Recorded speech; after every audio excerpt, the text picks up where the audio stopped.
Things Happen, a podcast series that shows the human side of banking. We do this by demonstrating how the world of finance can make a positive difference to people's lives all around the world.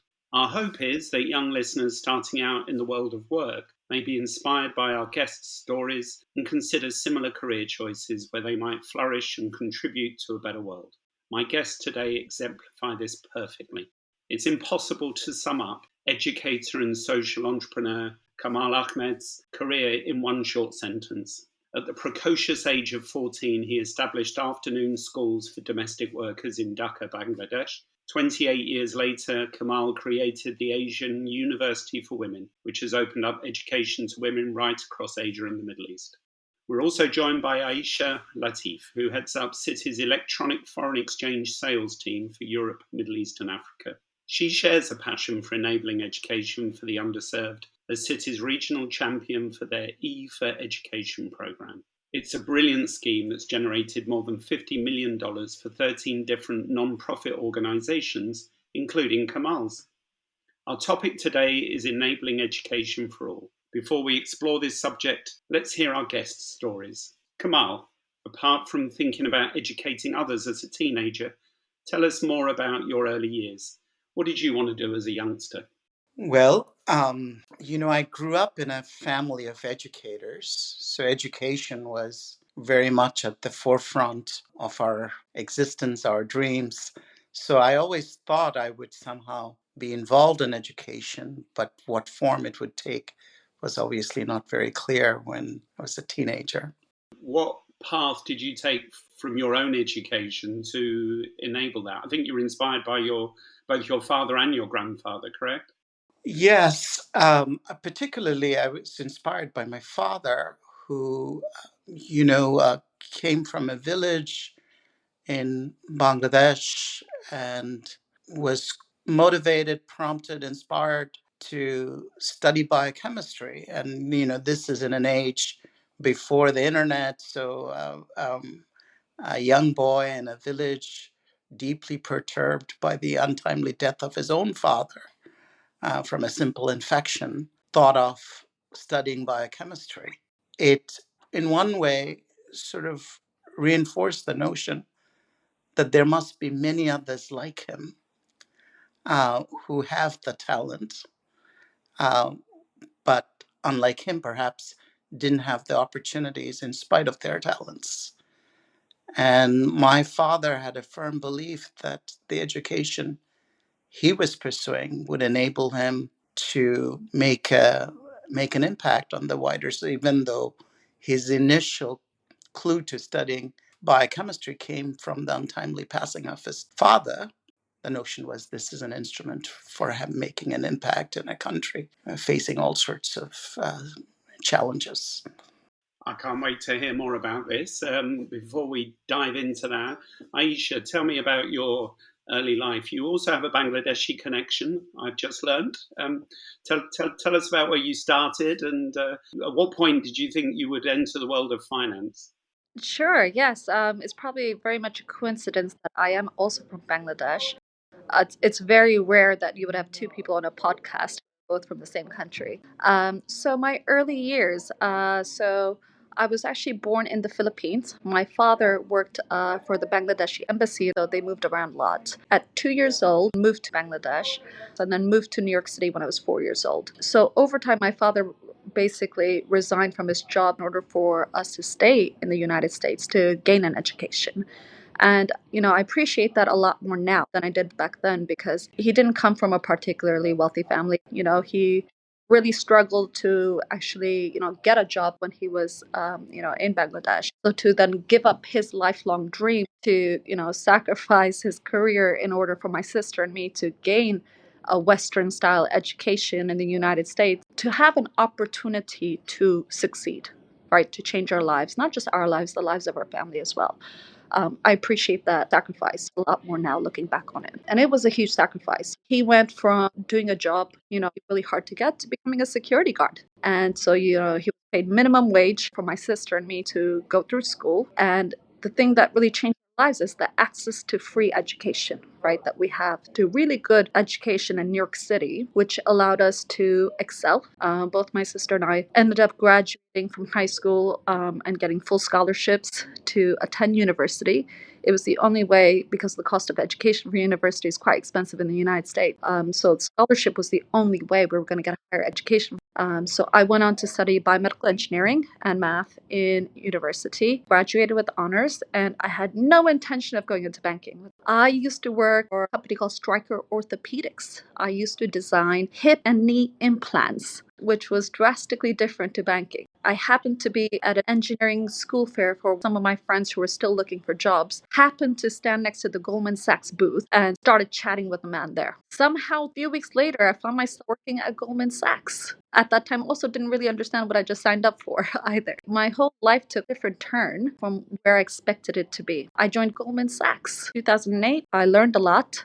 Within 1 year, I was asked to move to London and work at Goldman when I left to join running the electronic FX sales business. My journey has been really unexpected. A big reason why I champion education and why this is very important for me is because my life changed because I was lucky enough to get access to free education. So I just want to give other children the same access to education. I love people's stories, and I think 99% of the time you hear about accidents and people turn left and then right and then suddenly end up in somewhere they never expected. But I think the universal thing that you've both touched upon is having a foundation of education kind of enables those accidents to happen.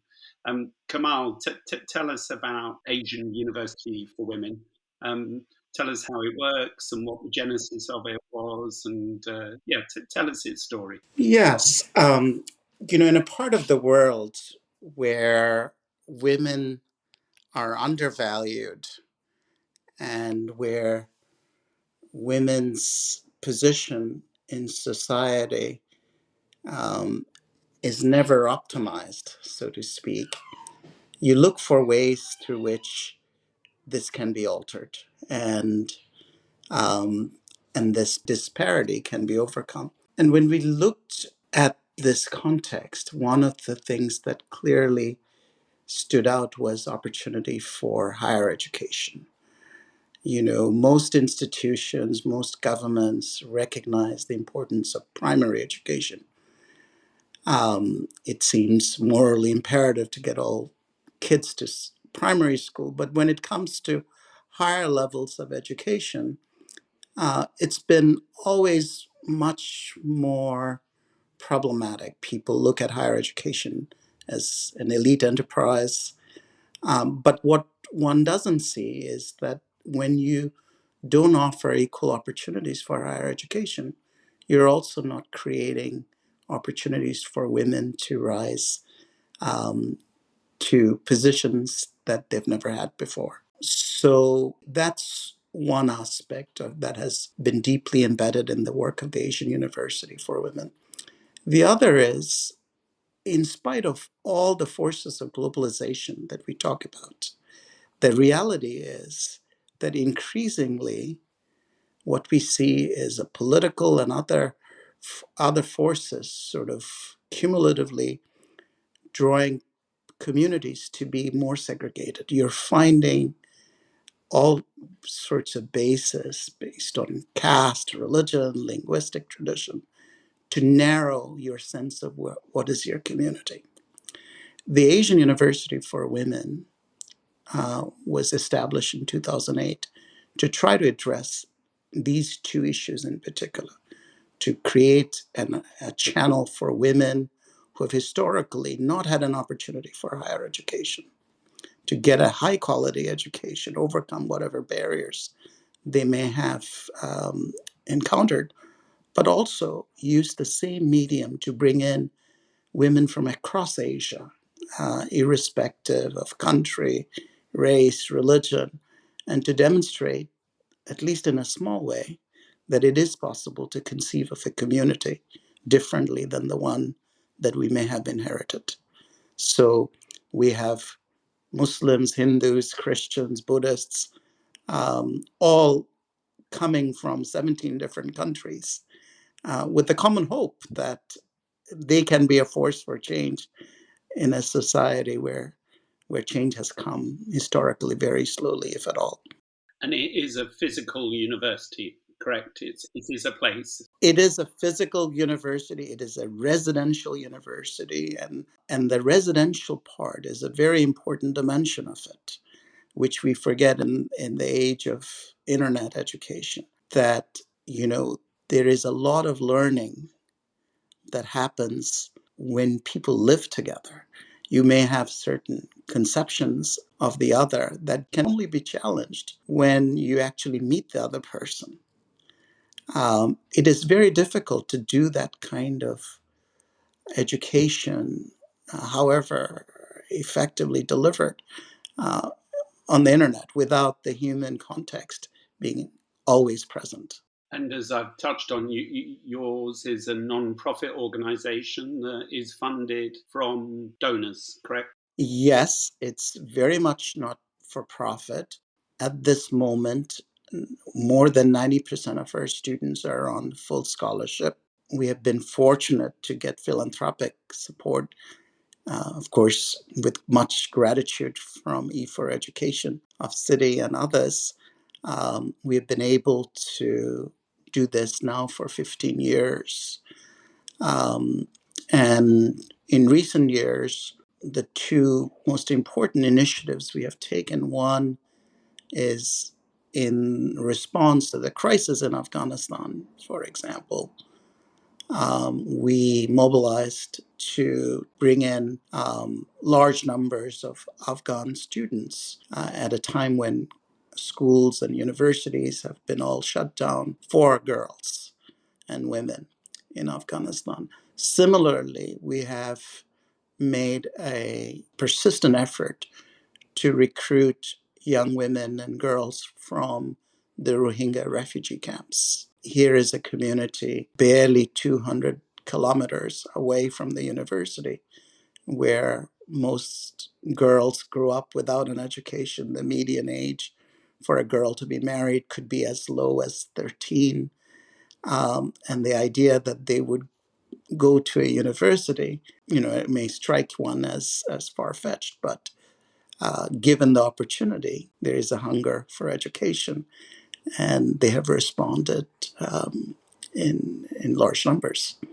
Aisha, as a champion of E4Education, tell us how it works. And this might be the stupidest question I've ever asked, but why the focus on education? It's very much you're serving non-profits that help education, correct? That's correct. So the E4Education program started in 2013 and is focused on awareness and funds and improves access to quality education. If you go back to, why, sure, we could have picked many different, things to support. I think education is universal, right? It's the one thing that affects everyone globally. The campaign originally started in our foreign exchange business where I work, and the E part of it is for electronic trading. So we donate $1 per million electronically through our platforms. And we look at our CityFX global footprint. We have trading desks in over 70 different countries, many of them in emerging markets. And the one thing that is universal to everywhere that we trade and everywhere that Citi's footprint is actually education, especially with children. It's a right. The equalizer, allows people to really change their lives, right? And so it's something that we collectively get behind. And actually, the organizations that we decide to partner with, we have 13 in total, of which one of them is Asian University for Women, but some of the others are also the Malala Fund. We've got Place to Be, Uncommon Schools, and a few others. One of the key drivers that, in our decision making of who we partner with is actually that global footprint and where they have impact, because we have a big presence in Asia, in Africa, in South America, and we want to help children gain access to education in all of those regions. We have, as of last year, we donated over 66 million. The campaign usually is over 8 weeks in September, October time. It's a campaign, by the way, our clients get really excited over as well, because everyone bands together and gets behind the campaign, and it's something we're all really proud of doing. And it's a really good feel-good factor. Amazing. And having looked at the list of the organisations that you have relationships with, there is, quite rightly, in my opinion, a disproportionate amount that exclusively serve females, girls, women. Kamal, you've touched on this already, but I'd like to explore the benefits of educating women. There's so many benefits to it beyond just equality and making education available. I mean, it influences communities. Talk to me about the wider benefits of women being better educated around the world. Yes, interestingly, a lot of the early arguments for girls' and women's education centered actually not on the question of equality or empowerment, but on actually derivative benefits to others.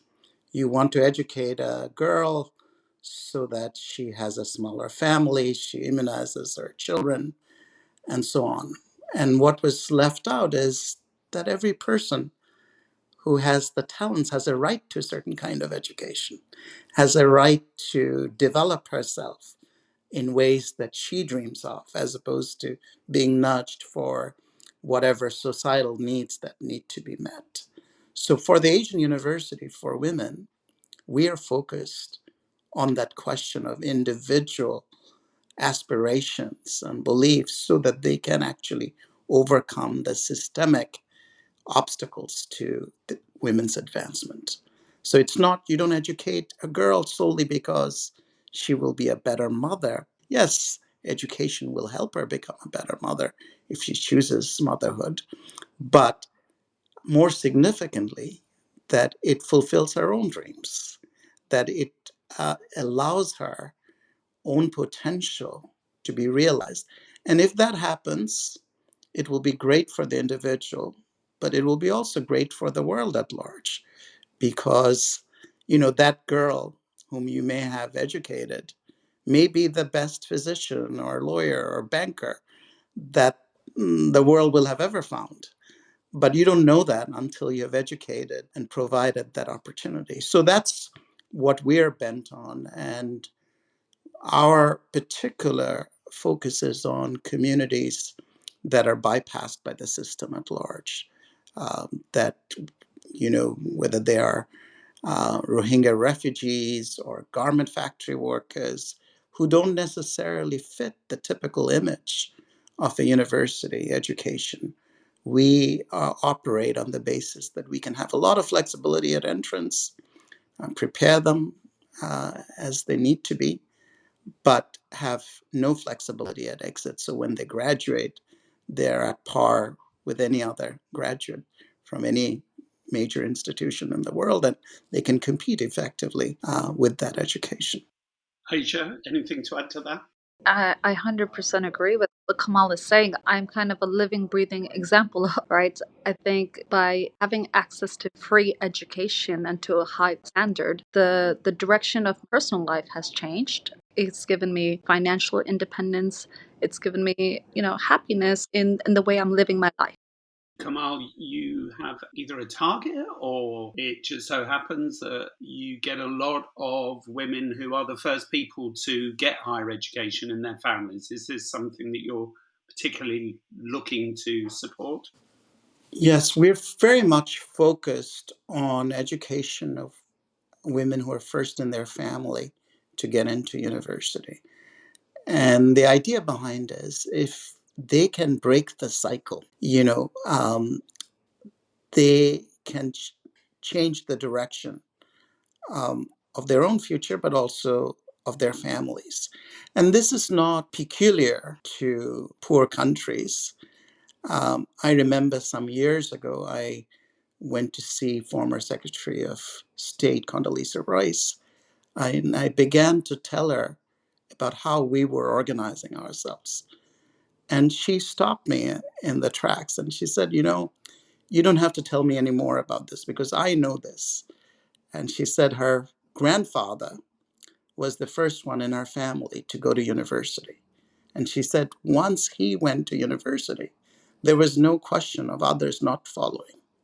So the power of example, the power of the first one going to university in breaking a cycle is very important, societally as well as, of course, individually. So that's why we have been largely focused on finding young women who may not have even aspired to get an education at that level and giving them an opportunity.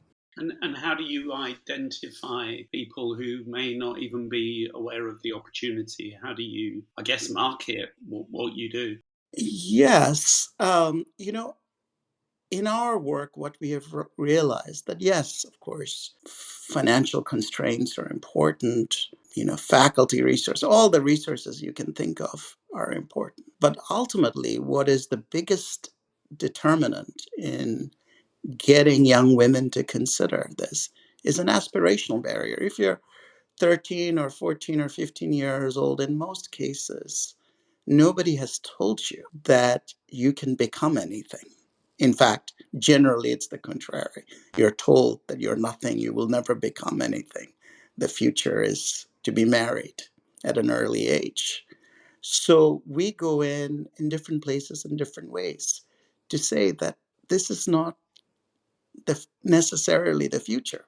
You have an option. In Afghanistan, even before the emergence of Taliban, we were sending text messages to women subscribers saying, do you know a young woman who has courage, who is outraged at injustice, who has a deep sense of empathy and is talented academically, who wants to pursue an education?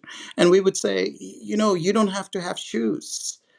It doesn't matter as long as you have the courage and the intellectual wherewithal, we will find a way. Now, as it turns out, we're not able to find a way for everybody, but I think the messaging becomes quite instrumental in overcoming the aspirational barriers that otherwise never would permit these young women to think of trying to get into a university. And we deploy all sorts of methods in different countries. In Bangladesh, of course, one of the ways we recruit is we just visit the garment factories. There are about 4 million women who work in garment factories. And we would show up at the factory and say, take this admissions test. Because if you don't take it, you'll never know. And maybe out of 3, 4, 5,000 people who take the test, only 100 would get in. But that introduces a notion of change that they may have never contemplated before. Aisha, your E for Education program has grown from strength to strength. Tell listeners who might be from within Citi or might be non-profits or anybody really, how would you like people to support it going forward or get involved or maybe be beneficiaries? How do you choose your beneficiaries? It is easy to get wrapped up in our day to day jobs. A lot of more junior people, often banking is not as attractive. They want to have some sort of impact in the world. What we're trying to show you is can do both. I would say for our nonprofit partners, we're here to help you. We're incredibly proud to have all the 13 different nonprofits that you work with. Each one does something different, but collectively, everyone's working towards the same goal. And the world of banking and finance, Kamal, and institutions and donors, these are very important as lifelines, are they, for you and organizations like yours to do what they do? Without philanthropic support, most of these ideas would remain just as ideas. In order to translate them into realities that can actually deliver on the promise, you need philanthropic support, um, especially in settings where the public sector is stretched and is not often willing to take on new things. It is only through philanthropic support that initiatives of the nature of the Asian University for Women could have come into existence and can be continued. So we rely heavily on philanthropic support, on the goodwill of people in the private sector to not only financially support, but also volunteer and engage with the communities that we are trying to build. So absolutely essential. Without this support, we couldn't do it. And we are, of course, very grateful for it. You make it all sound very easy. I think you must be a pretty persuasive individual yourself. You're clearly very charming. Tell us about, when you first had the idea and getting it off the ground. I understand, or I've read, that your land was donated to you. I'm sure you didn't just write a couple of emails or a couple of letters to people. Tell us how you made it happen, and don't be modest, please. um, we knew what we needed. Most importantly, for a university, the freedom, academic freedom, and institutional autonomy are very important. Without that, you become a captive of whatever ideology or powers that may be operative. Second, you want at the same time the state to be committed to the enterprise, because how can you grow, sustain yourself beyond um, the founding if there is not, the community doesn't support it. So the charter from the parliament that would guarantee the institutional autonomy and academic freedom, as well as embed the principle of non-discrimination. And we asked and ultimately got a land grant as a token of the government's support for such an institution. So that took us 5, 6 years. It's a parliamentary process. There was a lot of question: why women's education? Why liberal arts education? Why so much resources would be invested in women's education? But ultimately, we were able to get a unanimous vote in the parliament that enacted the university's charter as a law, and the land came with the charter. But of course, you have to build a lot of political support, both nationally and internationally, as well as raise support. We were fortunate that early in our founding days, the Gates Foundation came in with a large grant that helped us get started. And that had a knock on positive effect in getting additional support over the years. But it's never been easy, because a university, by its nature, if it's going to be a really meaningful enterprise, requires resources. And we are in a community, we serve a community which cannot bring that much resource to the institutions. So it's a constant effort to find the resources to support the existing student body, to plan a future that is even bigger than what we have. And again, I am impressed hugely by the goodwill of ordinary people, of institutions, of governments, and that have come to join us. And so far, it's been an amazing journey. We have graduated 1,400 students from 17 different countries. Many of them have gone to top graduate schools in the US, UK, Europe, um, or elsewhere, something that would have been unimaginable when they had set out. And not just graduate school, but also, taken on roles within their communities, within their countries, that set a new example. And we hope, most importantly for us, that the values that we had introduced them to will get transmitted more broadly as more and more young women come through the university and graduate and pursue their dreams in the best way possible. And our hope is, at the end, it's a network of young women leaders who have had an unusual life experience, that's combined with an exceptionally good education, would enable them to alter pathways for others who might follow in their footsteps. I hadn't really appreciated the long term thinking, but it's kind of obvious when you say it now. If you're going to start a university, it's got to be there for the long term. And Aisha, the E for education, it's such a simple device, and it's kind of baked in for the long term, isn't it? Now, how literally does it work? How is it growing year on year? I mean, it's grown incredibly year on year. It's also as a result of the growth of our business and the business that we actually do day to day because it is volume based. And as our business has grown and become more successful, we've been able to also increase. When we started in the first years, I mean, the amounts we gave were significantly smaller. Even when I started, at Citi in 2016, we gave something like $3 or $4 million. It takes an incredible amount of internal support amongst, managements at Citi. Everyone's very much behind this, very much bought in. And actually, in the run up into it, we do marketing campaigns around this. But our clients know every year in September that this is gonna happen.